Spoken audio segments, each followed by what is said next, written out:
Yo, what's going on, beautiful people? The Black Hokage here, aka TBH. And to be honest, I'd like to welcome you back to my show, Hokage Thots, the show where ain't no hoes, but we do think out loud here on Apple Podcasts, Spotify, whatever you choose to listen to this show on. Today in which I'm recording is May 23rd, 2020. Summer's almost here. Things are starting to heat up. But sadly, this time of year also reminds me that there will be no Marvel movies. If those unfamiliar with me, you know, the only thing I watch is Marvel movies, okay? And it's all thanks to the coronavirus. So, actually, you know what? Then again, did anyone really want to see Black Widow? Nah, nigga, fuck it. Who cares anyways? Now, before we get to the show, just know that if you enjoy the show, make sure to rate it 5 stars on Apple Podcasts. It helps move my show up the algorithm, which helps bring in new listeners. Remember, 5 stars on Apple Podcasts. And if you want to financially support the show, head on over to redcircle.com/Hokage Thots, and you can donate whatever amount you see fit. If you prefer Cash App, though, then send your donations to $the Black Hokage 08. I repeat, the Cash App is $the Black Hokage 08 to send those donations in. Now, before we get into the show, I wanted to start off the show with something really serious, some really hard-hitting news. I wanted to bring this one up. We're going to be talking about a little bit of gaming, a little bit of media. I've been watching stuff. Y'all know I don't really watch TV, but I have been watching some stuff. I wanted to start the show off, though, with something that was just so heartfelt, thought-provoking, and just meaningful. I had to start the show off like this. Let's go ahead and switch into the article side. By the way, youtube.com/the Black Hokage if you want to check out the video version of the podcast. Opening conversation. World-renowned popular streamer Summit 1G. He said, "Weird, unpopular take. I've always thought it was a little weird to use your emotes in another channel unless you know them and they know you well. Thoughts, ? Sure, I got some thoughts for you. Let's pull up your stats. Okay, we got the stats for you. Here's some thoughts for you. Okay, so in the last 7 days, according to Sully, which is one of the most popular like Twitch trackers or whatever, Summit 1G has averaged 21,775 viewers, concurrent viewers. That's what he averaged. That's not what he peaked. That's just what he averaged. So basically 22,000 concurrent viewers. He has over 1.5 million hours watched. He's gained over 5,000 followers, damn near 6. He's gained over 1 million views. His peak average was 32,000 concurrent viewers, and he has 69 hours streamed. 69. All right, so going back to what you were saying, let's rephrase again. I've always thought it was a little weird to use your emotes in another channel unless you know them and they know you well. Any thoughts? Yeah, my thoughts are I find it really interesting that you average 21,000 people in your chat and everybody in your chat is using your emotes. But if I were to come in there, the only thing you would see is not all the love, not all the donations, not all the sponsorships, all the clout, the generational wealth that your family has been blessed with. You won't see that. What you'll see is me using my emote. And this is what I meant by earlier when I said there is a big cultural difference going on. This shit is fucking weird. And you know what's weird, really weird about this shit? Like I always say there's 2 sides of Twitch. There's the white side of Twitch, you know, the 1%, and then there's everybody else. If you read the comments, the majority of these comments are like they're agreeing with them. Yeah, I think it's weird. It's so the argument is that if you use your emotes in another streamer's chat, they're saying it's self-promotion. And I guess I kind of get it, but my thing is like if you're entertaining 20,000 people in your chat on average and you stop your stream to click my emote to see where that comes from, like to me that's really weird, and it just reeks of insecurity. Like honestly that's a different level of insecurity. Because the way that I see things is like if I come in somebody else's chat and I use my own emote, it's not because I'm promoting myself. It's more so I think that emote fits the conversation. I use whatever emote I feel like fits the mood of the conversation, and if it just so happens to be mine, that's what it is. Like, and then also like, who are you to tell somebody they drop $5 on another person's channel? Who are you to tell them they can't use their somebody else's emotes in your chat? That's really weird to me. It's like, oh, making, you know, million. I don't know how much he makes, but he makes at least a few million a year. Those millions you make isn't enough. You need all the emote money. You need all the sub money. And like I said, it's just really weird to me because if you scroll down and read these comments, a lot of these streamers on the other side of Twitch, as I like to say, they're agreeing with this shit. They're saying it's like self-advertisement, it's advertisement in a sense that like if somebody clicks your emote, then they'll see where it comes from. But like, I don't think anybody's intent is to advertise. I think everybody's intent is they just want to use the emote that they think works best for the situation. And I think intent is what matters most. And I also think, what the fuck is this conversation? Why are we thinking so damn hard about emotes? So then it became like a joke and a meme in the Twitch community. People were like, yo, you can use it. You can use your emote in my chat. It's cool. It's welcomed here. But it just really shows like the mind frame. Like I wish that I was privileged enough to where my only problem in life was worrying about, you know, somebody else using their emotes in my chat. Like I can understand maybe it's annoying if somebody comes in and they spam an emote in your chat that you're not familiar with. But then again, I would just be annoyed that it's spam, not because it's their emote. I'm like, yo, why are you spamming that fucking emote? That has nothing to do with like the conversation or anything that's going on. That's kind of weird. But then again, like I said, people paid good money to use the emotes, and now you're telling, there's like all these unwritten rules like on the white side of Twitch that like you can't use your emotes in somebody else's chat. There was another one. What was the other rule? I can't think about this top. Oh, you can't use. Okay, so if you're a partner on stream, if you're a partner on Twitch, you get a partner badge. You get a verified check mark next to your name. So if you type in other people's chat, a check mark will show next to your name, so people will know you're a partner streamer. They'll know you're a streamer. There are a lot of streamers on the white side of Twitch. Basically, they do not like it if you show up in their chat with your partner check mark. They prefer you to turn it off because they view that as you're trying to like promote yourself or something like that. And the way I look at that is like, I worked hard as hell to become a Twitch partner. Why would I not be proud of that? Like, who the fuck are you to tell me I need to change my damn check mark off? Like, imagine you got verified on Twitter, right? And like, you go reply to somebody's tweet because they're having Twitter's a public forum. You're having a public conversation. It's not a DM. And they be like, oh, no, you can't reply to us because you have a check mark. Like, I worked hard for that check mark. You know, I'm clearly some person of like level of influence. Who the fuck are you to tell me that I can't use that shit? Like, you look goofy as hell if that's all you like. I can understand if you come in with the check mark and you just start promoting your stream and shit like that, because then you're, and I'm not talking about emotes because they perceive emotes as self-promotion. I'm talking about it is rude to go into somebody's stream and just start dropping links to your stream or somebody else. Yo, come check out yeah, that's fucked up. You shouldn't be doing that shit. But now you're telling me there's an unwritten rule that I gotta turn my check mark off when I come in your chat? Yo, you motherfuckers is insecure as fuck. You view everybody as a threat. But then again, I can understand why, because I'm not gonna lie, ain't no nigga like me in the 1%. Like, let me get my foot in the door and let me co-stream with some of these big streamers. I'll take your fucking audience, and you know I will. Yo, let me stop. But the reality is, most people, I just don't understand this mindset of like people, like people thinking that everybody's out to get them. Like, everybody's not out to get you. Not everybody's out to promote their stream. You check your privilege at the fucking door. Jesus fucking Christ. We're talking about animated. They're not even animated. We're talking about pixels, pictures. You can't. Holy shit! Did he just use his teddy bear emote in my fucking chat? Who the fuck do you think you are, buddy? I know I have 20,000 people in my stream and I have millions of dollars in sponsorships, but I just can't focus because Paige the Panda posted her panda emote in my fucking chat. You fucking weenie. Niggas sound like fucking weenies, bro. What are we talking about? Niggas is going through shit. Like, I feel like it's irresponsible to tweet shit like that. Like, nigga, the coronavirus is going on. Niggas' families is dying. People's families is dying. Motherfuckers is struggling to pay rent. Like, that's real shit going on, bro. That's real shit. I be telling people, yo, the day I start acting like that, just unsub from me, dog. Just unsub from me. I start crying on stream about stupid shit that doesn't fucking matter. Just fucking us. Y'all got permission to unsub from me. Fucking people's family members is dying from corona. People can't pay their light bill. People can't pay their rent because they out of work.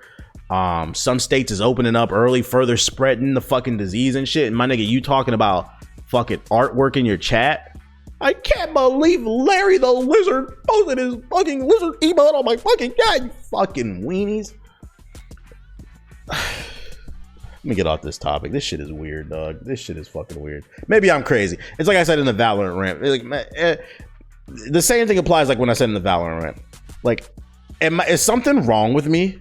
Is something wrong with me? I don't know, man. Like, I just been through shit. I've been through real life shit.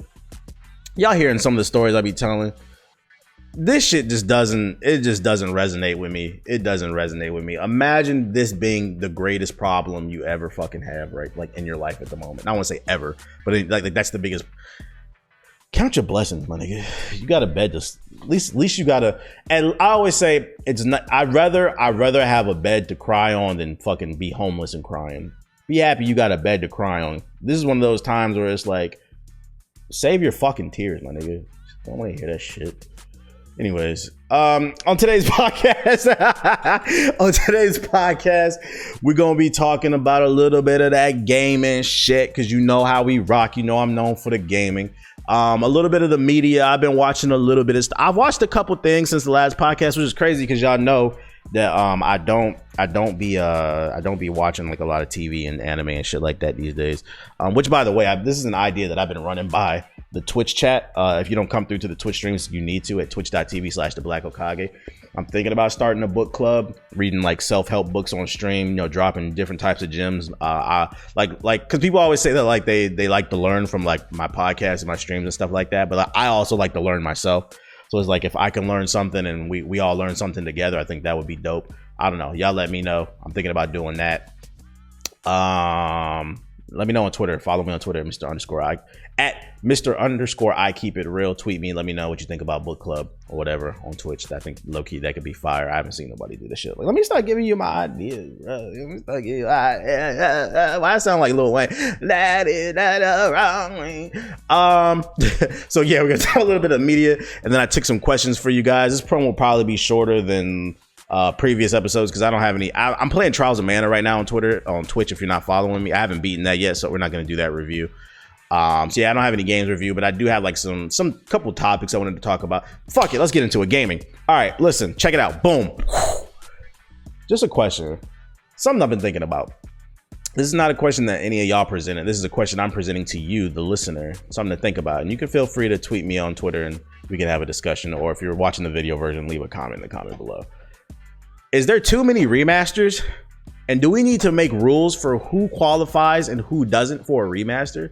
Because, and then also remakes too, because they announced the Tony Hawk Pro Skater 1 and 2 remaster, Saints Row the 3rd remaster, you got the Trials of Mana remake, Final Fantasy 7 remake. I know remakes and remasters are different, but just they're similar. The Mafia trilogy, the Mafia trilogy is fucking weird in itself because everybody thought that the trilogy was being remastered, but no. Mafia 1 is being remastered. And then they just did like a resolution bump for Mafia 2, which you can play right now. And they also did a resolution bump for like Mafia 3, which is weird because I've never played Mafia. I take that back. I have played Mafia. I didn't beat it. I just played it a little bit over a friend's house one time. But from what I know from the Mafia community, everybody seems to agree that Mafia 2 is the best one in the series. My favorite is Mafia 3. When I say I haven't played Mafia 1 and 2. Let me clarify, because a lot of people don't seem to count Mafia 3 and as part of the collection because, you know, black man, whatever. Anyways, it's the best one. Mafia 3 has one of the best stories in fucking gaming. If you want to know what it's like to be black in America, that is like the I don't want to say it's the exact replica, but that's like the closest thing I've ever seen in video games to what it's like to being black in America. And on top of that, you get to shoot Klansmen. I love that shit. I fucking love that shit. But that game was great. Anyways, so Mafia 1 is being remastered, but Mafia 2 wasn't. Like I said, that's kind of weird because according to the Mafia community, Mafia 2 is the best, so why not update the visuals on that? Why not update the visuals on all 3 of the games? Why call it the definitive collection if you're only gonna remaster? Who cares? Anyways, and then you also got rumors of the Mass Effect rumor. I can't fucking talk. I'm taking a swig of water. Hold up. We need to make t-shirts for that. You also got the rumors of a Mass Effect remaster. And I'm sure those are just ones that I can think off the top of my head. I'm sure there are going to be more remasters coming, or there's been some that I couldn't even think of. But like, I'm sitting there thinking, is it too many fucking remasters? I feel like in 2020, there's been so many remaster announcements and releases, more than new games. Let's keep this shit a buck. What games are y'all looking forward to? You the listener, you can't speak back to me, but I guarantee I know what you're thinking. You're probably gonna say The Last of Us 2, Cyberpunk 2077, Watch Dogs Legion. That's about it. Let's see, 2020 video game release. Those are only 3 games I can think of off the top of my head that I think most people actually care about. Let's look at the calendar, see what else is. Final Fantasy 7 was fire, but let's see, February, March, April, May. What's coming out in May? I don't think anything important. Sonic at the Olympics. All right, you bitch ass. Maybe some of you care about Mortal Kombat 11's DLC, but I mean, that's DLC. Phantasy Star Online comes on May 27th, but that's like a 5-year-old game. I'm gonna try that, but that's like a 5-year-old game. That doesn't count. So let's go into June. June, nothing's coming out. You got The Last of Us 2, which is one of the ones I mentioned. SpongeBob SquarePants Battle for Bikini Bottom Rehydrated. Yes, sir. Who's looking forward to that? July. So that's one game, like I said. July, we got Ghost of Tsushima. All right, I'm sure some of you guys are looking forward to Ghost of Tsushima. Paper Mario: The Origami King. I'll give you that. So that's 3 games. 3 games. August, nothing comes out. Oh shit, I got it in full screen. Let me show y'all the article that I'm looking at. Then September. Are y'all really gonna play? Some of you guys will buy a Tony Hawk's Pro Skater 1 and 2. The remaster, but I'm not. Unless I get this game for free, I'm not playing this shit. I didn't listen. If you want me to get excited about a Tony Hawk remaster Thug 1 and 2, Tony Hawk's Underground or whatever that shit. Those were the best Tony Hawk. That was the peak Tony Hawk. Thug 1 and 2, in my opinion. It had a fun story. The gameplay mechanics are great. That's what we need a remaster. I don't care about 1 and 2. Marvel's Avengers. Ugh, that comes out around the time Cyberpunk. That's like a couple weeks before Cyberpunk. I don't know, man. I'm not gonna give Marvel. I don't think anybody's really checking for, like, you know, you catch Marvel's Avengers on sale, but are we really checking for that? So Cyberpunk, what's that for? Then you have a bunch of games with notes. So like that's like 4 or 5 games. I think that 2020 is looking kind of weak. I'm not gonna lie. I don't even know if it's gonna be enough good games to even do a top 10 games. Not that I don't know if I'm gonna do that anyway. But like that's to say, and that's because there's so many fucking remasters. I just let's see, 1, 2, 3, 4, 5, 6. I just named 6 remakes or remasters off the top of my head, and I'm sure there's more. That's more than like new releases that I'm looking forward to. Not that I'm looking forward to any of these fucking remakes besides Final Fantasy 7. That shit look fire. And I'm playing Trials of Mana, but that's only because somebody donated it. I'm rambling. I'm sorry. Oh, I lied. Mass Effect. I gotta play Mass Effect. All right. Maybe that's why they're making remasters, because they know we're gonna buy them. Oh my fucking god, mind blown. I'm sorry, y'all. I had some G Fuel, so I'm a little bit hyper, but not the X, because those headsets fucking suck. Anyways, doesn't this show suck? Make sure to rate it 5 stars on Apple Podcasts if it does.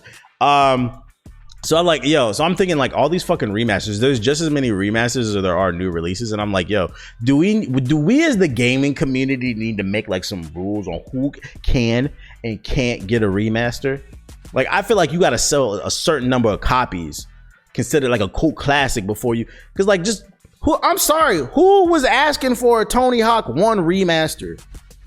I have some questions about this, because like I feel like people look at that game with nostalgia glasses.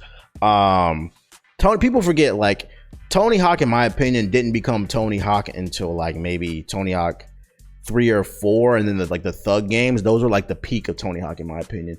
But Tony Hawk Pro Skater 1, like, that shit is pure nostalgia. It was great for its time, but like that was before the manual was in the game, and that was before like you could like do like a trick on the ramp or a trick off the, or like a grind, and then you manual and you continue it and you combo the moves together. Like it's just gonna be like one trick at a time. I heard that they might be, this is more, I heard that they're calling it a remaster, but I heard this is actually a remake. They're going to be including those mechanics. They didn't include the manual trick continuation until I think Tony Hawk 2. So I heard that they might put that in 1. So they might be changing the actual mechanics of Tony Hawk Pro Skater 1.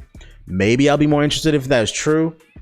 I haven't looked into that, so don't quote me on that. I'm not trying to say that that's true or not. But even still, like, it didn't have a story. Like, you niggas is really excited to play Tony Hawk 1 and 2.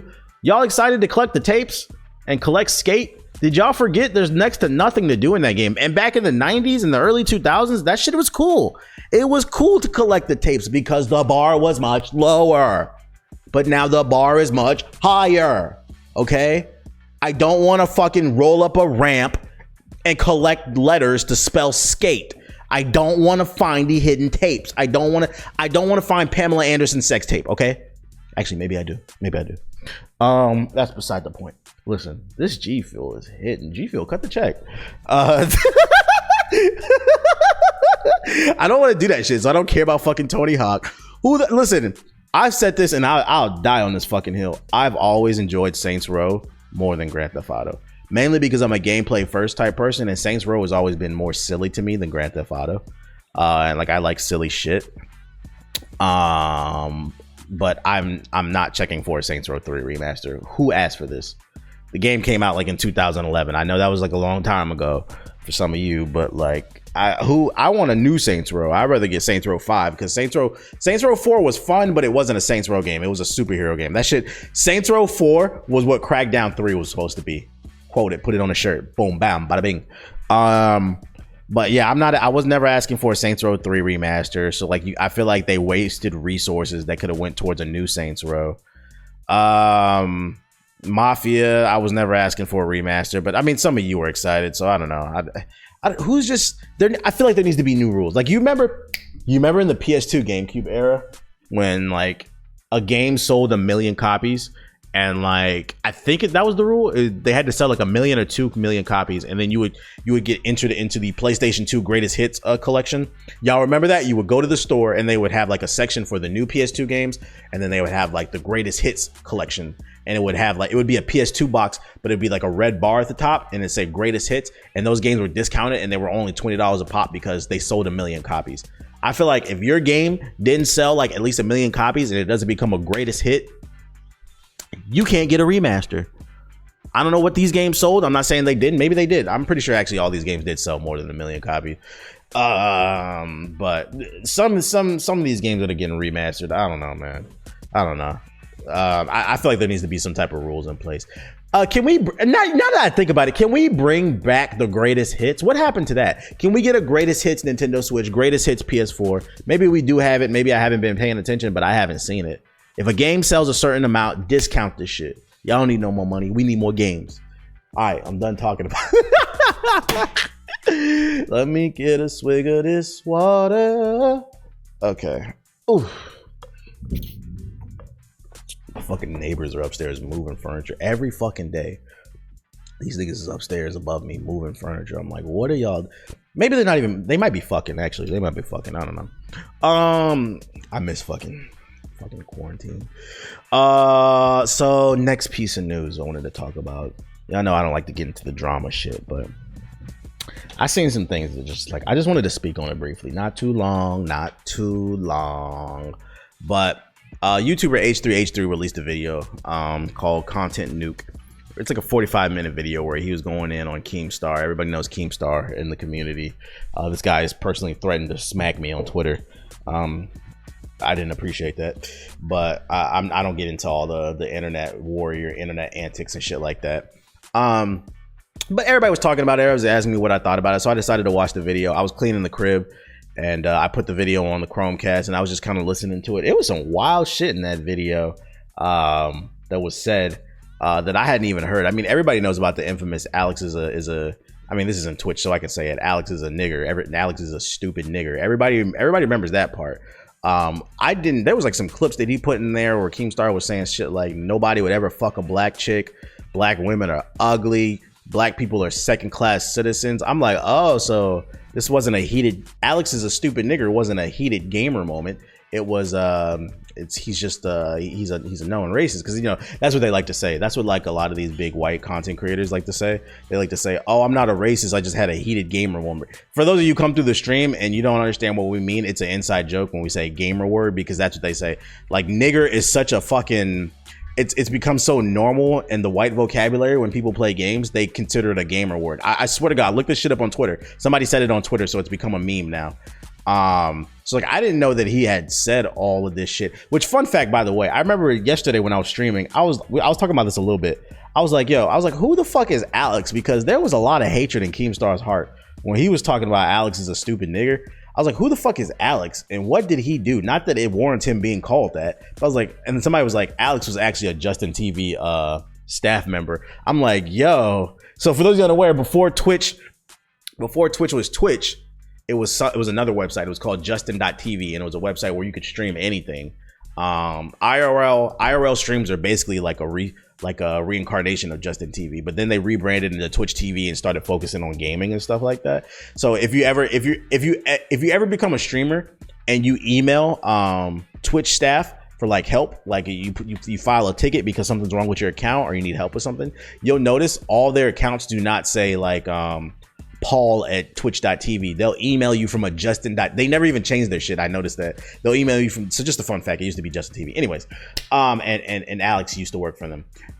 So he went to war with him. I was like, that's crazy. But there was all this crazy shit going on, all this wild shit that he revealed Keemstar has said in the past and stuff like that. And he got into how Keemstar was baiting Etika and like fucking with his mental health and all that shit. I'm not gonna lie, that shit was kind of a low blow. I wouldn't have, I'm not saying there isn't some truth to what was said in that video about how Keemstar was how he was treating Etika, but like I don't know if I would have put that in a video or spoke on that. I feel like that's a really low blow. Like you're using somebody's suicide to try to prove your beef with another YouTuber. Like that's not even a low blow. That shit is just corny, my nigga. And like this is coming from somebody who's never even met Etika or like knew him or I never watched his content. That shit is just fucking corny to me. He didn't have to do that to get his point across. That video, he could have cut that entire section off. I can't co-sign that shit. That shit was lame. But I think the most interesting thing about this that I don't see a lot of people talking about, and this is why I put this on my show notes, because I really don't want to sit here and talk about this fucking scumbag Keemstar too long, is I see a lot of content creators, and you can guess their demographic. I see a lot of content creators, they've made videos talking about how this video, the H3H3, which by the way, he's not innocent either. He's done a lot of scumbag shit either. I don't want y'all thinking I'm on his side. That's why I criticize the Etika part too. I'm just talking about it in general. I don't fuck with neither one of them. What's the name? I see a lot of YouTubers. I've seen at least 3 videos from like big content creators who are a certain demographic. You know what I'm talking about. Melanin deficient. And they were saying that like the biggest problem with this video is not what Keemstar has done in the past and the things that he's done.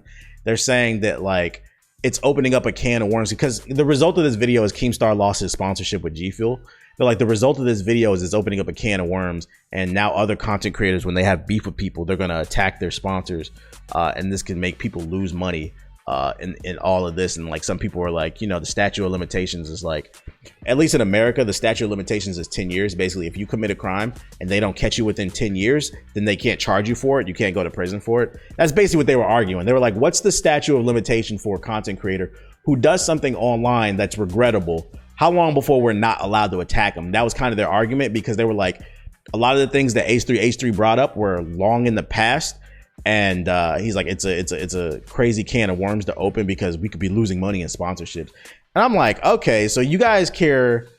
I'm like, the reason, I can understand where they're coming from, but at the same time I don't, because the problem with the Keemstar shit is that Keemstar, from what I've seen, maybe I'm wrong, but from what I've seen from watching this dude from all the years, he's never been remorseful for any fucking thing that he's done. This dude tried to play victim after he accused an old man. You guys remember when he accused the old dude of being a fucking pedophile, and it turns out the dude wasn't one, and then like he was getting attacked and harassed, and he was trying to throw the blame away or whatever. This dude is never remorseful. I've never seen him be remorseful for saying Alex is a stupid nigger, black women and black people are second-class citizens. Nobody would fuck a black chick because they're all ugly. I don't see him being remorseful for any of that shit. And that's why it's different. Like, I think it's different if somebody does something that they regret and then they come out and they apologize and they learn the error of their ways and they show. But this dude has continued to be toxic. I've been in the game for a long time, and he's a continued, like, just known toxic person in the fucking community. There's no remorse in anything that he does. So why should we feel sorry for him that he loses sponsorships? And honestly, the people they're bringing up this point, you come across as fucking spineless to me. All you people care about is fucking money, dog. And like it kind of goes back to what I said. It's become a point to, like, nigger has become it's become a meme to some of you. Like, you don't care how it affects. And because honestly, it's because a lot of you don't interact with people of color.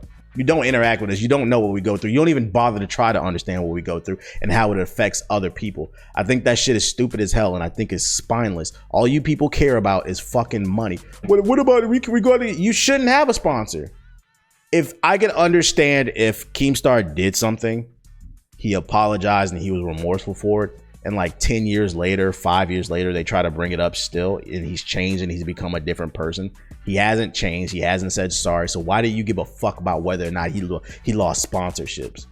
You know what it sounds like to me? It sounds like people are projecting. You're worried that somebody's going to dig something up on you that you know you're not sorry about, because deep down you actually think that way. Like I said, I've been saying this shit for years, and I think people are finally starting to see it, because I swear like every month a new content creator is getting in trouble for some shit. These people are not, they're not that great of people. They're not trying to learn. They're just trying to fucking, just because somebody's good at video games doesn't mean they're a good person. Just because they got, you know, my biggest problem, I feel like a lot of gamers, they think just because they were bullied in fucking middle and high school for playing video games, they think they understand that they don't have blind spots. Just because you got bullied for being a fucking gamer and a dweeb, which by the way, I don't think any of you were ever bullied for being gamers. You were bullied for being socially inept. But that's beside the point, because bullying is not cool anyway. Where was I going with this? I'm ranting all over the fucking place. Like, all you people just care about is money. All you people care about is money. There's no morals. There's no, and this is coming from somebody who used to say the F word in all my videos all the fucking time. I talked about this on stream yesterday. This is coming from somebody who used to say the F word all the time on my fucking streams, because that was just a word that was used growing up around my way. But I genuinely don't hate gay people. I don't have a fucking problem with gay people. And these are conversations that I've had with gay dudes. I let them know. I used to say this shit in the past. So if something comes up and like people try to pull shit up and try to cancel me, I'm letting you know that's not how I think anymore. Like, I've learned the errors of my ways. I learned a lot of people in my community are actually gay. I actually have a few trans people in my community. And I was like, it was brought to me in the Discord like a few years ago. Like, this is maybe 4 or 5 years ago, that like I made them feel uncomfortable. And like, that was never the case. Like, to me, I was just talking. Like I said, that's just how I grew up. That's how I talk. So you know what I did? I apologized and I said, you know what? I'm wrong for that. And I'm gonna stop saying that shit, bro. And you notice I don't say that shit anymore, because honestly, it's not even necessary. It's not necessary to be part of my vocabulary. So it's like, I leave the videos up. I leave my videos up from the past to show growth and show that I've matured. Like, you niggas can't cancel me. That's not who I was in the past. And that's the difference. I'm telling you, I've grown up, I've matured, I've learned the error of my ways, and I apologize. And because you niggas can't cancel me. You can't fucking cancel me. But like this shit, like fucking Keemstar, like he still does toxic shit all the fucking time. He still does this shit all the fucking time. And you want me to feel bad because he lost a sponsorship? You motherfuckers is spineless. All y'all care about is money. Don't care about no fucking morals. Maybe you're not perfect. Maybe you're not perfect. But because your fucking millions of fans adore you because you play Fortnite, or you know how to play Valorant, they got you gassed up and thinking that you're fucking perfect when y'all are not. And that's all I wanted to talk about. Fucking, I mean, even an example like a recent one, like the Jenna shit with Twitch, when they pulled up her Discord archives and they found all the racist shit she was saying, and she was also reporting black streamers just because they were black. That shit literally happened in 2019. And then when they pulled up the archive on her, did she apologize? Eventually, but her initial response was that me? Oh my God, trying to pretend like you want me to feel sorry for a person like that? I don't give a fuck about that shit. Anyways, I'm off that. All I want to say is you motherfuckers is spineless, bro. You're spineless. All y'all care about is money.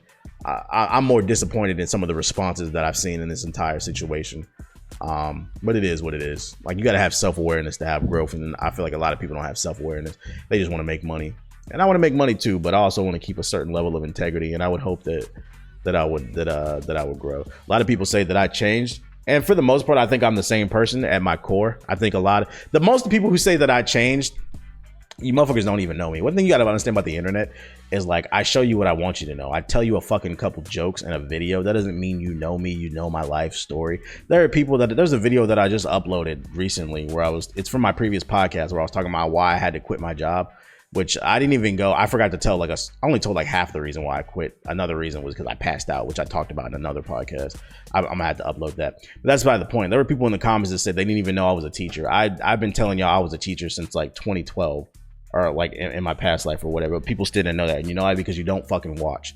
So that's when I say you don't know me. You watch a couple videos about me joking, but you don't watch all my content. You don't know who I am. Even if you did watch all my content, you still don't know who I am.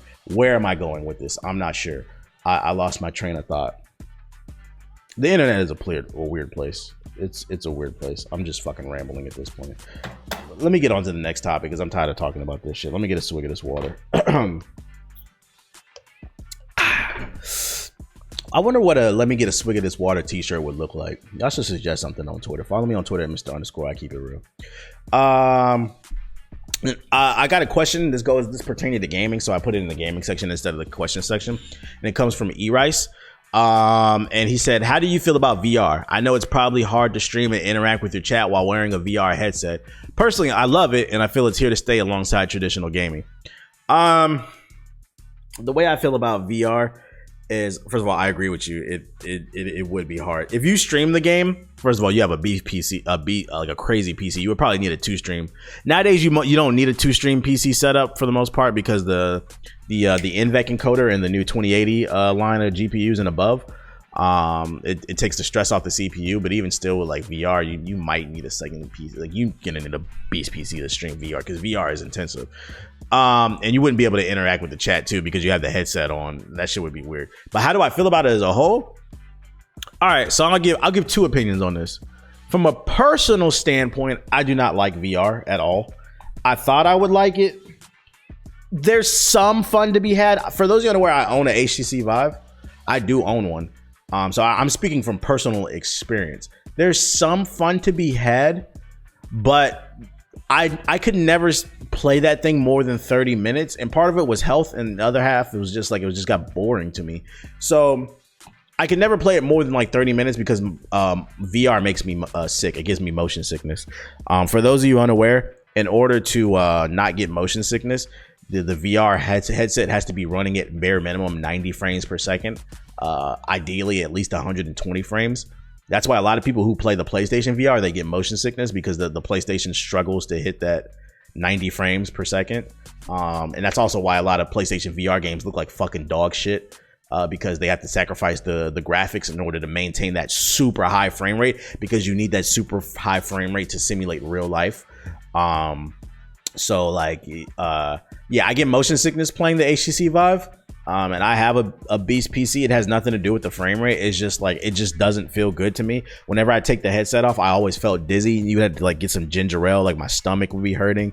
And that was just from like a 30-minute session. Like I couldn't imagine playing for 2 hours. Like I would get motion sickness off that. And from what I find, it's like 50-50. A lot of people get motion sickness off of VR too. So like, also too, there's a high barrier to entry. So, and what I mean by that is it costs, I don't know how much it costs now, but when I bought my HTC Vive, I got the first generation one. It was $800. It's a high barrier to entry. You need the $800 HTC Vive, then you need $1,000 PC, and that's just to run the thing. Then you gotta hope you don't get motion sickness. That's 3 barriers of entry that are very high. And another reason I think that it wouldn't last, at least from a consumer standpoint. I think it won't last from a consumer standpoint because there hasn't been any experiences that justify that high barrier to entry. $800 headset, $1,000 PC, and you better hope you have good health. The only game I can think of off the top of my head that's finally putting VR and showing its potential is that new one from Valve, the Half-Life game, Half-Life Alyx or something shit like that. What is that shit called? Let's look it up. Half-Life VR. Yeah, Half-Life Alyx. It just recently came out like last month. Yeah, March 23rd. That's a VR game, and that game has been getting crazy, really good reviews. I mean, you see on Steam, it's got a 10 out of 10. 97% of the people like this video game according to Google. Google. Shout out to JG. So yeah, Half-Life Alyx is the first game that I've seen that's getting universally like just love, and they're saying they're innovating with the VR headset. You'll be able to do things in that game that you've never seen in any other video game. The problem with that is it's taken like 5 years for us to finally get a killer app. Software, it doesn't matter how powerful hardware is, software always pushes hardware. Ain't nobody buying a PlayStation 5 or the new Xbox Series X unless there's a game on it that warrants that fucking $500 purchase or however much the new consoles are gonna cost. So that's why I personally don't think that VR is here to stay, unless we just get a slew of like games like Half-Life Alyx that just keep releasing and releasing that are fire. But we need more than one killer app. Now, from a corporate standpoint, I could see VR. I was talking about from a consumer standpoint, just the average gamer. From a corporate standpoint, I could see VR still being a viable thing. I could see like realtors using it to give like virtual reality tours of properties they're trying to sell. I know doctors use it for like surgery and stuff like that. So like for stuff like that, I could see it being used. More real world practices. I seen a video, I think it was like on Vice, or it was some documentary, like they're using VR headsets for prison inmates who are getting out within like the next year. You can join the program, and then you get I think it's like once a week they go to like this room and they give them VR headsets. They gave them like Oculus Rifts, and they get to walk around and see what the world is like, because a lot of them, because the thing about prison is like, if let's say you go to prison for like 20 years, the world changes like every 10 years. If you go to prison for like 5 years, if you come out, there will be some differences, but for the most part, you'll be able to simulate. But the world changes like every 10 years. There are big changes. And somebody who's been in prison for like 20 years, like imagine going to prison in 1989 and coming out now. We got like smartphones, fucking computers, smart cars. Like there's so much shit that's changed about the fucking world that you would have to adjust to. Like you went into prison in 1989 with a fucking Sony Walkman, and you're coming out and you got to learn how to double tap that big booty on Instagram. That shit is tough, man. It's tough. But so like there's a program, this is real shit. I don't remember the name of the documentary, I watched it on YouTube, but this is real shit. They're doing a program in prisons where they get Oculus Rifts and they get to walk around and just see what the world is like in 2020, because a lot of them have been in prison for so long, and it's going to help them assimilate into the world, I guess. Although I think giving them skills and jobs would be a better idea than fucking VR headsets. But there's uses like that, I could see it. But from a consumer standpoint, I don't know. The only way I see VR truly prospering from a consumer standpoint is if PlayStation 4 or if they continue it with the PS5, because Sony is famous for ditching their peripherals. If the PS4's VR, the PlayStation VR headset comes out with some killer apps, because it's a lower barrier to entry. I don't know how much does the PSVR cost? PSVR, it's $359, so $360. Well, that's a bundle. How much does it actually cost? I just want what does the fucking VR headset cost? Let me put you on article mode. God damn it, Best Buy, just doing bundles. Okay, so a refurbished Sony VR headset is $200. So if I had to guess, a new one's probably like $250. So there's a lower barrier to entry there. So I think if VR really is gonna blow up, it's gonna have to come from console, because it's gonna be a lower barrier to entry. They gotta have some killer apps on that PS4, the PS5 if they continue it. That's how I think things could improve. But for now, I'm not a big fan of VR. That shit makes me throw up almost every time that I've ever put on my head. Deadass, I have not used my HTC Vive since like the year I got it. It's been like 4 years since I've used it's been sitting in the closet. I've been meaning to sell it. I'm gonna put it on OfferUp or something like that, because or Craigslist, or not, because the Craigslist killer might get me. Who remembers the Craigslist killer? So, yo, if you wanna buy an HTC Vive, let me know. If join the Discord. if you wanna join my Discord, you gotta hit the $10 Patreon tier. Patreon.com/GI updates if you want to join the Discord. Hit me with a message on there, or send me a message on Twitter. So if you want to buy my shit. Face it, we've all gone a little too hard in the gym, and the result was being able to smell yourself. That's when you get all self-conscious, and then you wonder if you should even finish your workout because you don't want to stink up the place. Well, your first mistake was using that dollar store deodorant. I prefer Hawthorne because smelling good is important. Hawthorne smells great, and they've made choosing your hygiene products easier than ever. Hawthorne offers colognes, lotions, deodorants, body washes, facial cleansers, and more. It may sound overwhelming, but it's not. All you gotta do is take the quiz on their site, and based off your answers, they'll suggest the best products for you. They ask you things like how often do you bathe, skin type, your drink of choice, how sweaty you get, are you knowledgeable in fragrances, and more. I was thoroughly impressed by the level of detail in their questions. My results have led me to a cologne that gave off a sophisticated scent that turns heads since I started rocking it. But what I was more impressed by was their lotion. I'm a lotion snob, and rarely do I switch brands. Often as a black man, you will find lotions are too greasy or they don't moisturize enough. I was shocked to find that Hawthorne's lotions absorb quickly, and it left my skin feeling great. Now I keep my Hawthorne lotion dispenser on my desk at all times because I love to moisturize after washing my hands. But maybe you don't care about lotion. Maybe you're a man looking to improve your face cleaning routine. Know that Hawthorne now offers a facial cleansing tailored to your skin type. Like I said, all you need to do is take the quiz that's 2 minutes long and they'll figure out the products that are best for you, and it's free shipping included. If you didn't enjoy your experience at Hawthorne, know that there's free returns, so everything is risk-free. So do me a favor and head on over to hawthorne.co, that's Hawthorne with an E, and use promo code Hokage at checkout to get 10% off your first purchase. That's hawthorne.co, use promo code Hokage for 10% off your first purchase at hawthorne.co. Anyways, moving on to the media section of the podcast. I'm not going to spend too much talking about this. God damn, we 44 minutes into the damn podcast already. Anyways, I didn't think this show was going to be, I always say I didn't think the show was going to be this long, and then I end up fucking rambling. I put media as this section, so I want to let you guys know that I started watching Boruto finally. That's right, ladies and gentlemen. The Black Hokage, your Hokage-sama Negro, has finally decided to watch Boruto. I've stayed away from this show because all the anime fans say this show is fucking ass, and I'm a person that believes where there's smoke there's fire. If everybody's saying something is ass, there might be some truth to it. A lot of times things are exaggerated, but there's certain levels of truth to it probably. But you know, I was bored. I don't know what came over me, but I was like, you know what, I pulled out the laptop. I went on my alleged sites. No, I ain't gonna get a plug away, but you know. And I put up Boruto, and I put it on the Chromecast, put it on the big TV in the living room, and I watched 3 episodes. And after watching 3 episodes of Boruto, I will say that I will not be watching any more of this show unless I am like deadly sick and laying in the bed and have nothing to fucking watch. This show sucks. I heard it gets better after like 100-something episodes, but bro, I'm not watching 100-something episodes for a show that might, because the thing, right, what's good is subjective. Don't you ever forget that. What's good is subjective. What's good pussy to you might be dry to me. I'm just saying. So I'm not trying to fucking indulge in 100+ episodes to get to that part that's supposed to be good, and then I get there and I'm like, it was all right. Then I'm gonna be fucking mad.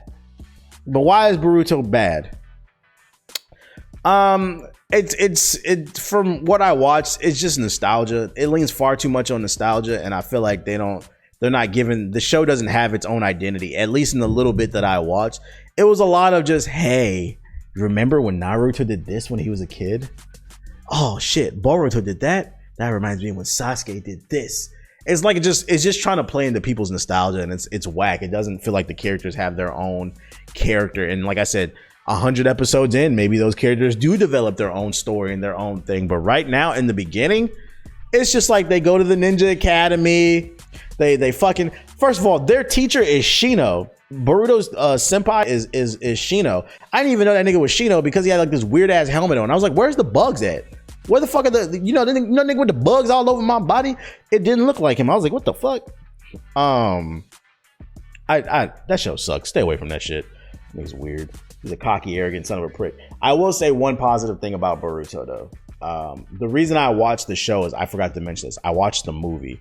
I was really bored. I was like, you know what? I got a couple hours. I'm gonna watch a movie or something. So I put on the Boruto movie. And I'm not gonna lie, the Boruto movie was actually not bad. If I had to rate it, it was like a C+. It was something to watch. It wasn't bad. But the actual show, once the show started, I was like, you know what? This movie wasn't bad. Maybe people were exaggerating. I'm gonna give the show a chance. So I gave 3 episodes a chance, and I was like, nah, this show sucks. So the movie is not bad. Naruto to Boruto Next Generation, I think it's called, or something like that. It wasn't bad. But TV show, nah, we'll stay away from that. Another movie that I watched recently was the new Justice League movie, Justice League Dark. If you want some fire, if you want a recommendation, what was it? Justice League Dark Apocalypse? Is that what it's called? Yeah, it's called Justice League Dark Apocalypse War. Let me bring it up on the article. This is the movie that I watched recently. It just came out. Hour 30 minutes. You see it. Rotten Tomatoes 100%. 95% of people on Google like this movie. There's a reason. I like this movie. I'm letting you know I recommend it right now. Not gonna tell you where I watched it. Not gonna tell you who my plug is. But if you can find an alleged link, it's definitely worth watching. This shit was fire. If I can give you an idea of what happens without like spoiling anything, Basically, Dark Side is up on that bullshit. So the Justice League pulls up on it, boom, bop, bop, beep, bop, bop, bop, bop, and things don't go as planned. So then they need some space magic from Constantine. So the space magic come through, bing, bing, bing, bing, bong, bong, bong, you know. Then Raven, you know what I'm saying? Raven pull up with the hood, you know what I'm saying? And fucking Damian Wayne, you know what I'm saying? He pull up with the sword, pow, pow, pow, pow. And then Batman got a new suit. It's a red joint. It's a red. It looked like Batman Beyond. I was like, oh my God, Batman got a new suit. So that shit was fire.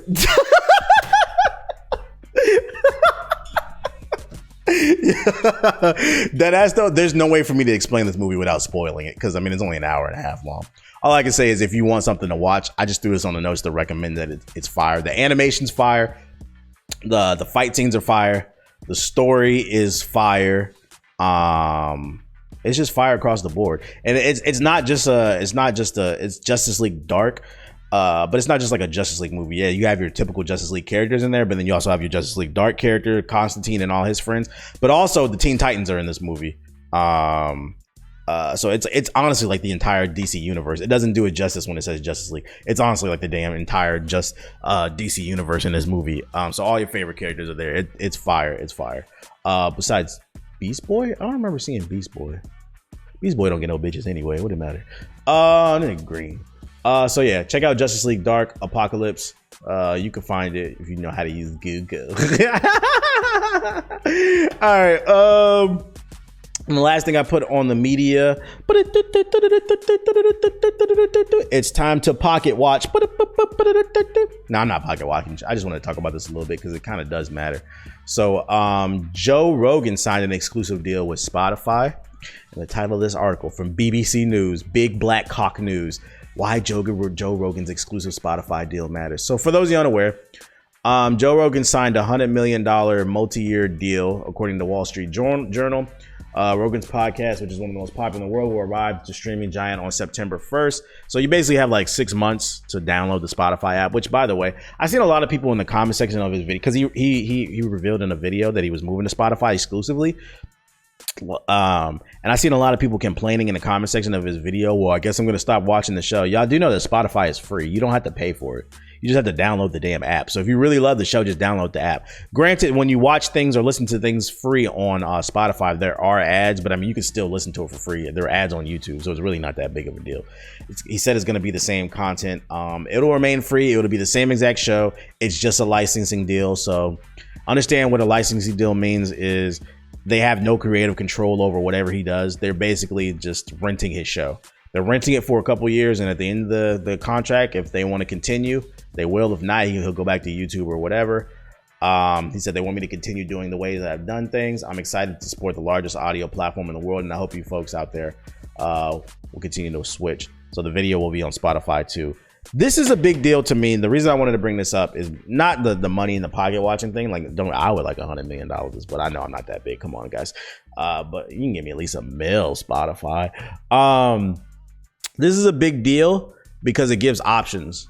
Joe Rogan's podcast is one of the biggest on YouTube, and also on any other. And of course, the audio was available on all platforms too.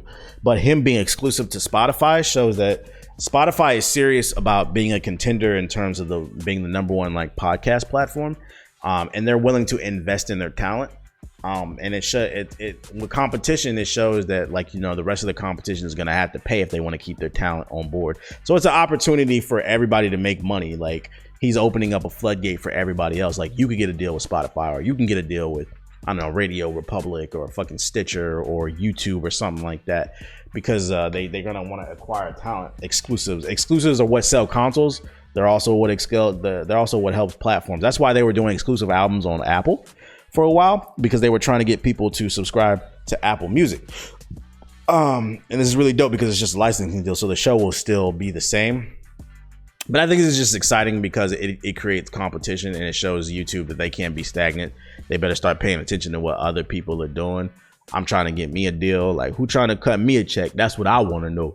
I guess it's more exciting for me. Or if you plan on being a future content creator, this should be exciting to you because it opens up opportunity. If you want to have the best team, you got to go get the best talent, and they dropped a big bag on him. which means they might drop some smaller bags on some smaller people, you know, or exclusivity deal or whatever. And it shows Spotify is here to stay. This is also a big deal too, because like a lot of these for those you unaware, a lot of record labels, they've been hounding Spotify about paying more, and the rumor is Spotify is thinking about focusing more on podcasts and being a podcasting platform, and them dropping $100 million is no joke. It shows there might be some truth to it, and it's going to be extra promotion for people. If his podcast prospers on Spotify, it's only going to help your podcast. It's going to trickle down because it's going to grow the business as a whole.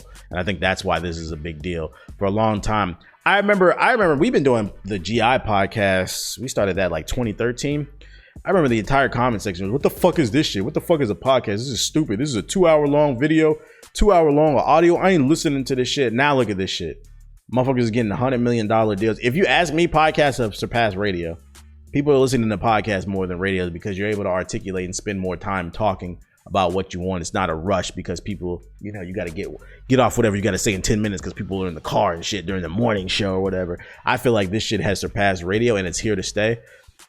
And people clowned us because we started a podcast way back when, but look at it now. Everybody got a podcast. T.I. got a podcast called Expeditiously. He turned a meme into a damn podcast. Every rapper got a damn podcast nowadays. There's a reason for it. And I remember you motherfuckers clowned us because I'm not talking about myself. We have another podcast. I have another podcast called the Gaming Illuminati Podcast. People talked down on us, said this is stupid. What is this format? This is why. Long-term investment. I want a big bag. And now y'all know there are bags in this shit. But you got to invest in yourself. So shout out to Joe Rogan getting the bag. Shout out to Spotify for believing in content creators and giving a platform. And I hope it leads to more growth in the industry because that means more money for my black ass. All right, I'm tired of talking about this. Moving on to the question section of the podcast. Let me get a sip of this water. Yes, sir. So the first question comes from Trap God Nah. I actually took this question out of YouTube because I took this out of the YouTube comments because I uploaded a segment of my podcast, which, by the way, the segments on my podcast do better than like the actual podcast. I really wish y'all would support the content that y'all ask for. That's why I started breaking down the content into sections because it's just easier to absorb for some people. People don't like, a lot of people who are not watching my podcast, they don't know that I tell stories all the fucking time. So I was like, you know what? We're just going to call it a Black Guy Tales. We're going to call it a story time instead of a podcast since you refuse to click the fucking video.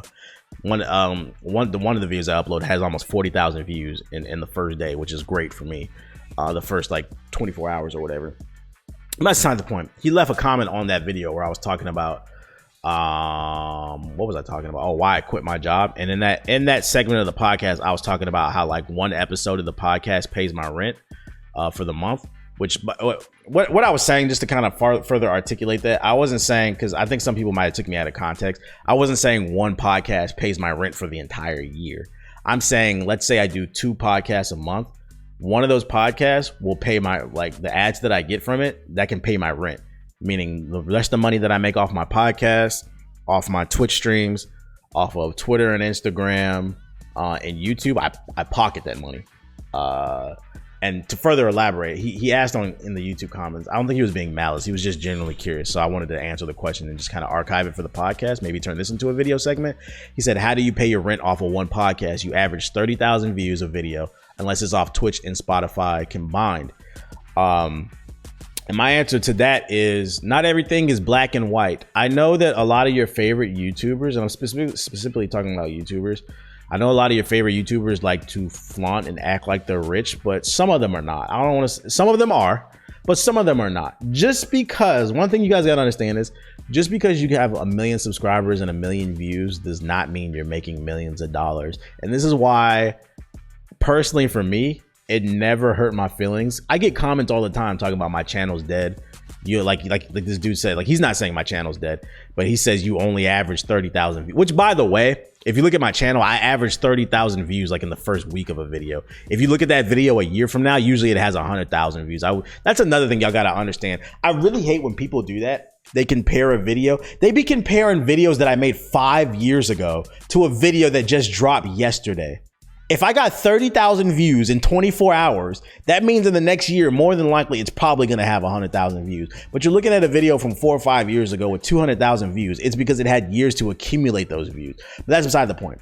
I've never been, I'm more of a niche content creator. I've never been a person that gets tons of views right off a rip. I make long tail content, that stuff that people always can vibe with. It's not flash in the pan, gimmicky shit. But that's beside the point. You average 30,000 views a video. How do you pay the rent or whatever? Like I said, just because somebody has millions of views doesn't mean they're business savvy. They know how to make money, or like the content they make. Just because you're getting millions of views doesn't mean the content you make warrants sponsorships. I'm not saying it is, but I would imagine it's harder to get sponsorships. Actually, you know what? I don't even want to open that can of worms because I don't want them niggas in my fucking comment section. Forget that. Scratch that. All right. So to be more specific to what you're saying, 30,000 views.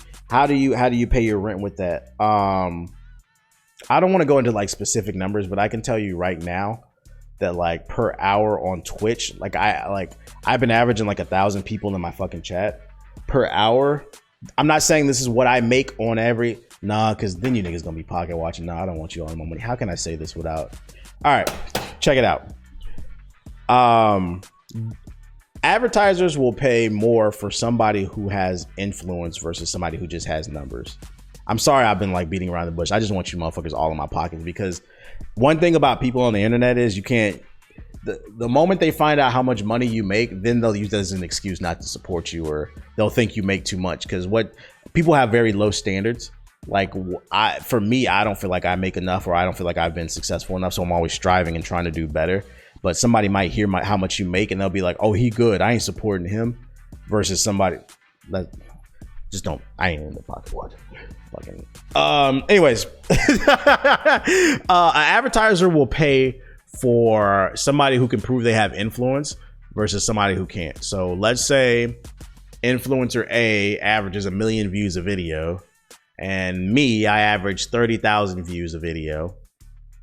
If 15,000 of those 30,000 people will buy a t-shirt, the advertiser will pay for my 30,000 views versus that person who gets 1 million views per video and nobody buys their t-shirts.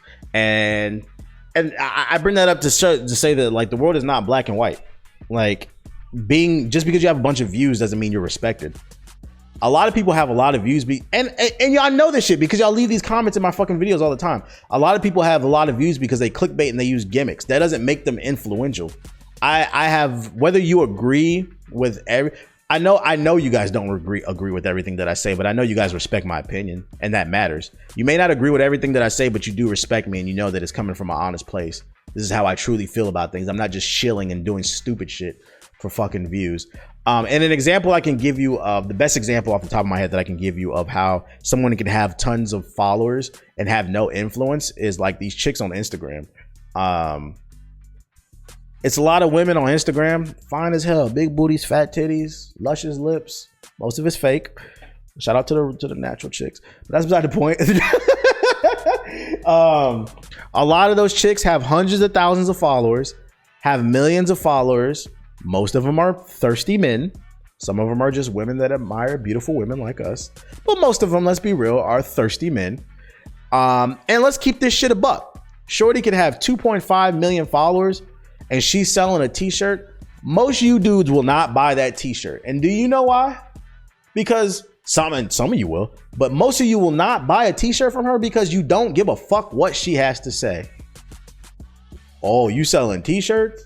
Babe, when you gonna drop another picture or another video you twerking that ass, showing them titties? That's what y'all care about. That's not influence. They're selling pussy. And you notice a lot of them can only pay their rent through their OnlyFans because they selling pussy. And I'm not knocking that hustle. Do what you want, which is sell that pussy, girl. That's the oldest form of business right there. Somebody got to sell it. I ain't knocking the hustle. All I'm saying is you notice a lot of those chicks do not have true influence. How many of you niggas bought a Bang energy drink because some big booty bitch said, you know, I'm Bang energy drink, I drink it. You know they don't drink that shit. You don't respect what they have to say. You just looking at they ass, dog. And that's just like that's like an easy example that I can think of.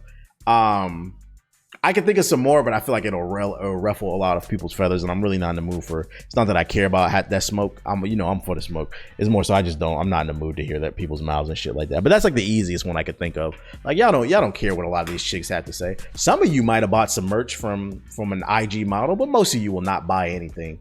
Most of the time they sell stuff that other women will buy, like the slim. Actually, I don't even know. Do women buy them slimming tummy tees or whatever that shit? Do they buy that shit? I don't know.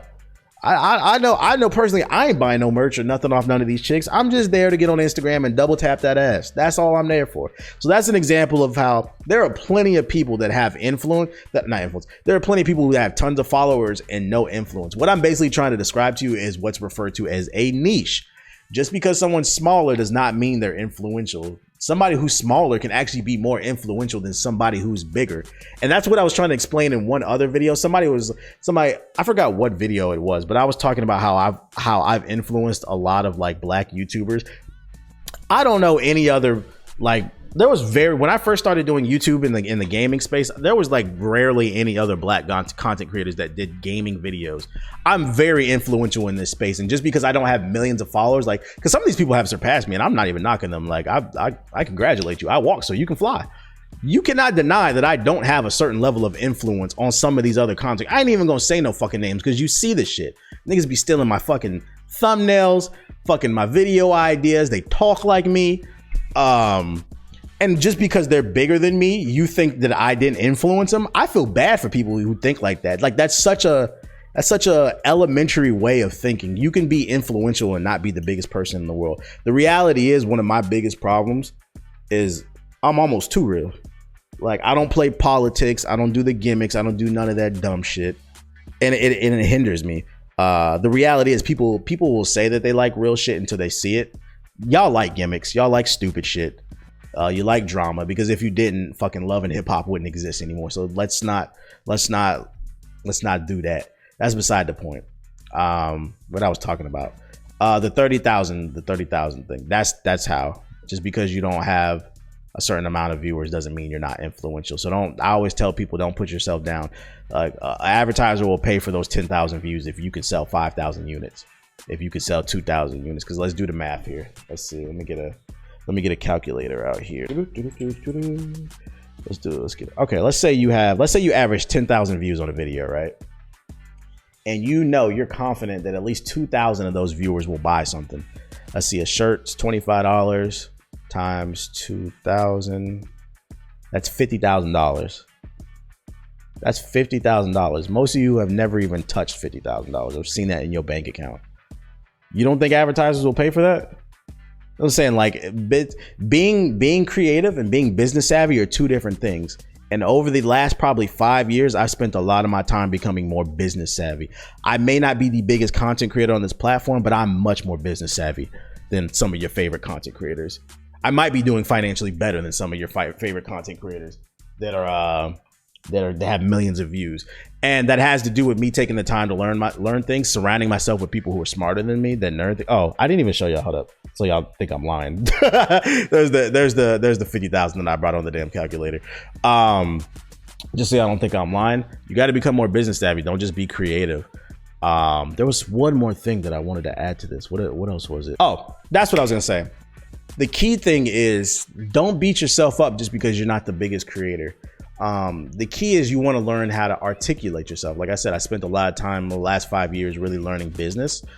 You want to learn how to articulate yourself and your value. And the thing is, like, it could be, keep track of your stats. Let's say you do something as simple as, like, I don't know.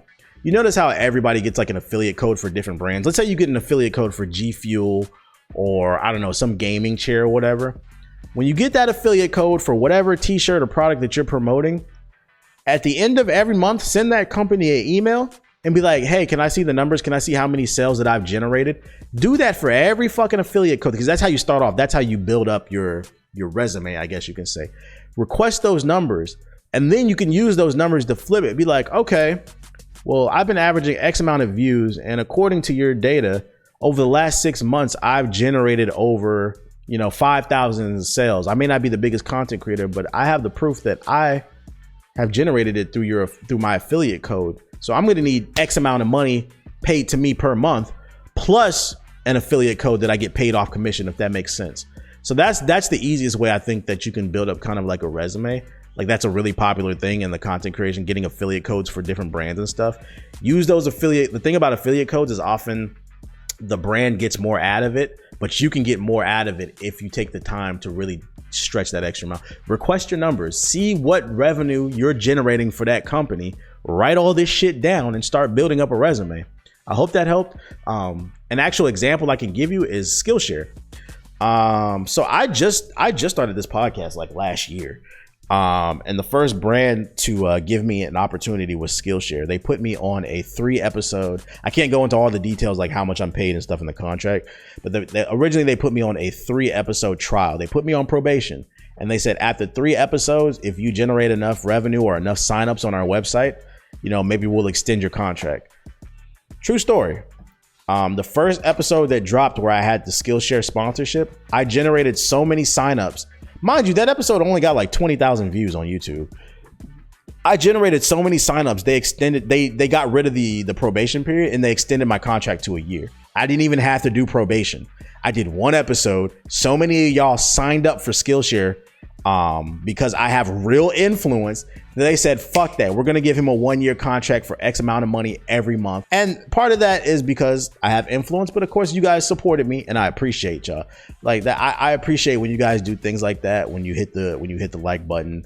And another thing is like I said, like respect. I don't co-sign anything that I don't like.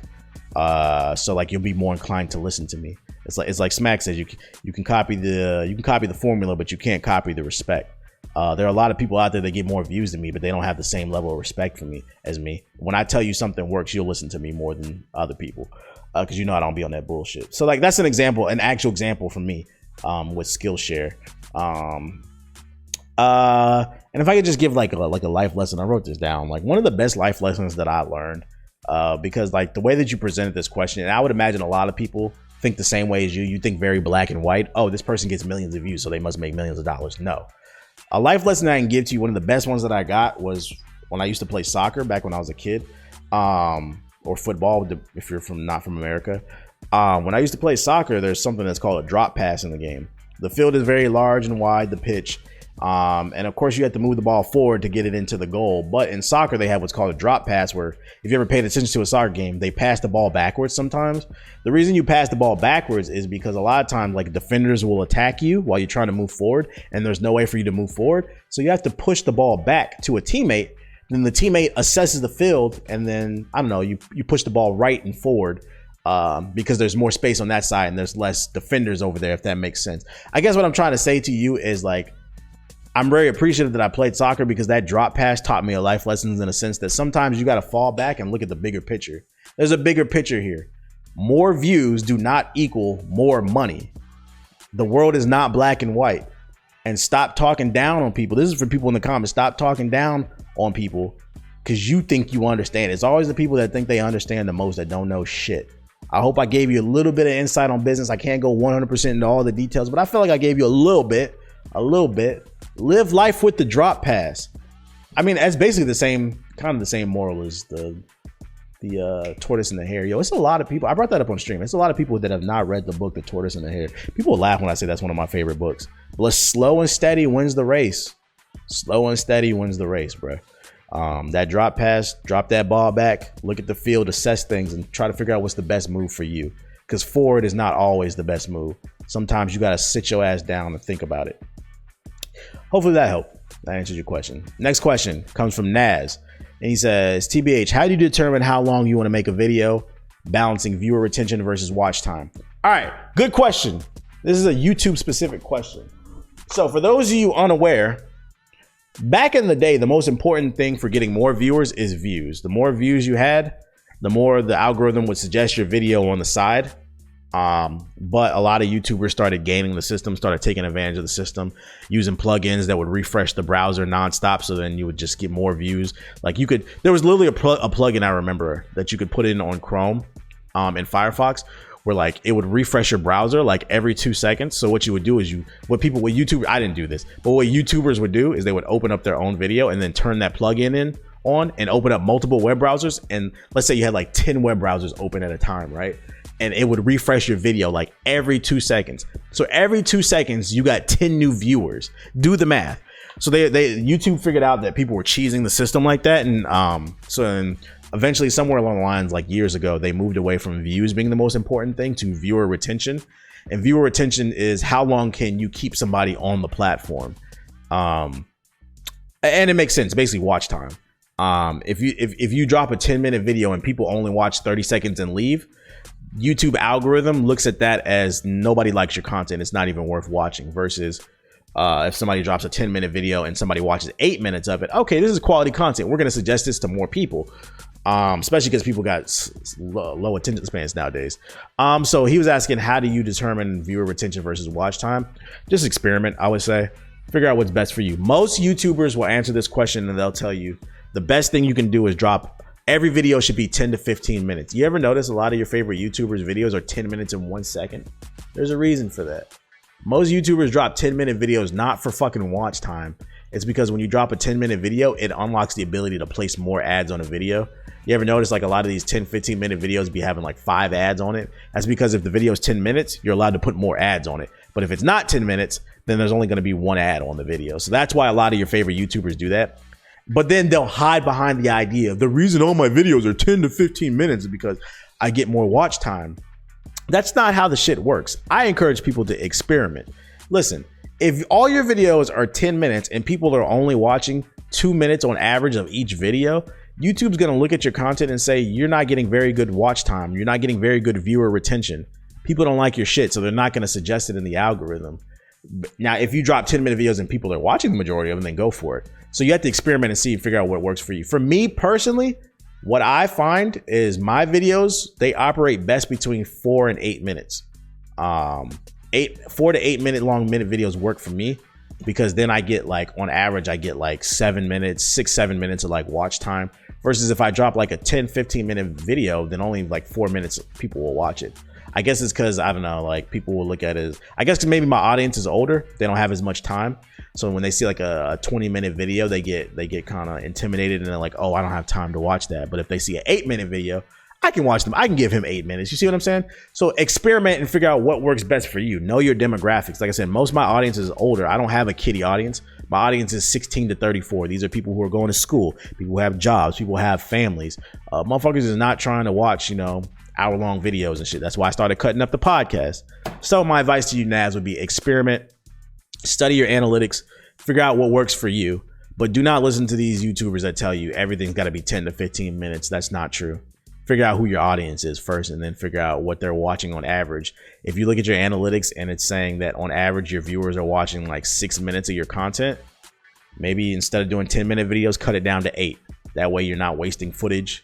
You're not wasting people's time, and it's telling the YouTube algorithm that people like your shit more. Hopefully that answered your question. And last but not least, the last question comes from Golden Gesture, and he said, you mentioned before you've been studying and researching on living a more minimalist lifestyle. How would you describe your journey migrating over to that lifestyle, and also has it also bled into other parts of your life? I think you were talking about like the Skillshare ad that I had a few weeks ago, like in my last episode, where I was talking about like I was just looking more into like the details of a minimalist lifestyle. But if we're being honest, like it had nothing to do with studying. Like I've always kind of lived this lifestyle. Less is more.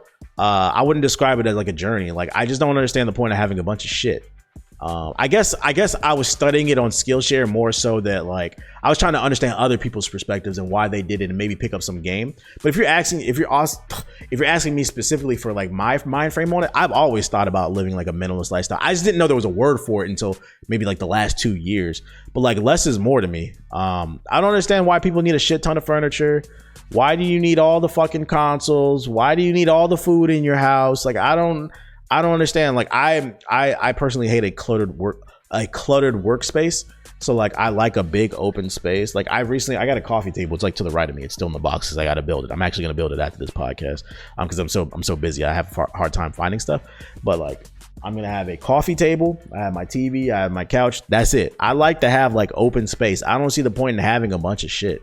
It just clutters the space up, and I feel like it fucks with my energy. I don't know. It's like that feng shui shit. Like, I think that's what it is. Like, when things are cluttered, I feel like my mind is cluttered. So like, I like to have less. And also, like, it's good for your bank account. I feel like a lot of times, like, people just be finding any reason to spend money, and then they be wondering why they broke. You don't have to go see every movie. You don't have to buy every fucking game. You can reread that book you have. You can replay the game that you have on hard mode instead of normal, since you already beat it. I just be looking for ways to save money. Be looking for ways to keep my mind clear. I don't understand. Like, I be looking at some of these pictures these people be posting. They be posting like mirror selfies and their whole room just got junk all over it. How you live like that? I don't understand that shit, bro. For me, making money and like achieving things is more about just competition and fulfilling my own like self desires. I'm just very ambitious, very fiery. I feel like I got to get up and do something. It's more about getting things done than actually making money. Like, don't get me wrong, making money and security is nice, but for me, I'm just very naturally competitive, and that's why I do the things that I do. I don't like making money to buy things. I barely spend my money, to be honest. I don't. It's not even because I'm cheap, because when I do spend money, I always try to buy the nicest thing, because you spend money on cheap shit, it usually breaks down easier. You know, you can't buy a spaceship for $20. Accept that. So, I mean, y'all be coming in my fucking Twitch chat, yo, what's the cheapest I can get away with when building a gaming PC? Bro, you need to drop at least at like $1,000 if you want a decent gaming PC. Maybe $800 if you can get away with, but like, honestly, like $1,000 to $1,200 if you want to future proof it a little bit. Like, you cannot. There are no Ferraris, there are no Bentleys, there are no Lambos for fucking on sale for $100. If you want the best, you gotta get the best. So a lot of times I don't spend my money on stupid shit. I'd rather just spend it on the best, and then after that, I look at it as like an investment. Then I don't have to spend any more money. I live a clutter-free life, not being wasteful, not having a shit ton of trash. I don't know. It's just, I don't know, it's an easier life. It makes it easier to travel too. I can just pick up my bag and go. I don't have to worry about cleaning up everything because I don't have a shit ton of stuff around me. I don't know. I hope that answered your question.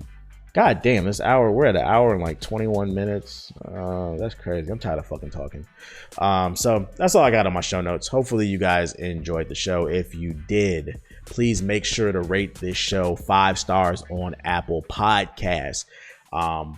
If you want to support the show financially, if you enjoyed the gems that I dropped and you picked them up, I would appreciate if you sent a donation to the kid.